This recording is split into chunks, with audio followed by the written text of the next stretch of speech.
Thomas and Percy are good friends, but sometimes Percy teases Thomas about being frightened, and he doesn't like that at all. One evening, he was dozing happily, but Percy wanted to talk. "Wake up, Thomas. Are you dreaming about the time you thought I was a ghost?" "Certainly not. Anyway, I was only pretending to be scared. I knew it was you, really." Percy went on teasing him. "I hope the guard leaves the light on for you tonight." "Why?" asked Thomas. "I quite like the dark." "Oh, really?" exclaimed Percy. "I am surprised. I always thought you were afraid of the dark. I wonder why." Thomas decided to say nothing and went to sleep instead. Next day, Sir Topham Hatt came to see him. "I would like you to go to the harbor tonight. You have to collect something rather unusual." "What sort of something?" asked Thomas. "Wait and see," replied Sir Topham Hatt. Meanwhile, Percy was moving freight cars into a siding. Henry arrived with his goods train. The signalman changed the switches, and Percy waited on the siding until Henry had steamed by. Then there was trouble.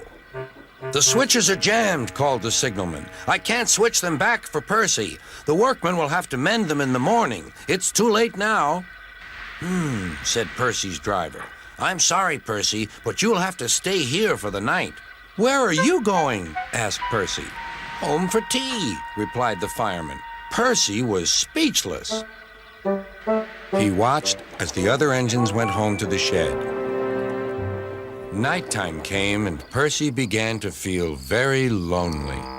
"Oh, dear," he murmured. "It's very dark."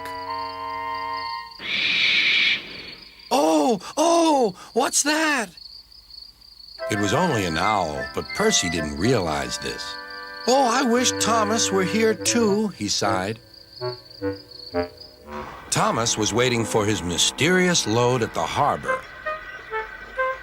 Suddenly, there it was. "Cinders and ashes," cried Thomas. "It's a dragon." "Don't worry," laughed his driver. "This dragon is made of paper. It's for the carnival tomorrow."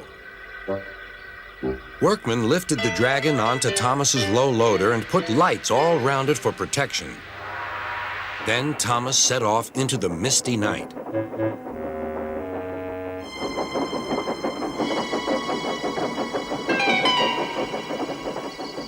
Percy was asleep on his siding and had no idea that Thomas was approaching him.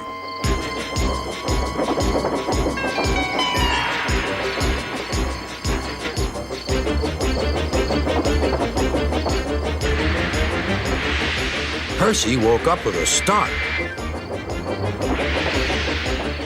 "Help!" cried Percy. "I'm not going to open my eyes until my driver comes." Next morning, the switches were mended and Percy puffed back to the junction. Gordon was just about to leave with the express. "You'll never guess what I saw last night."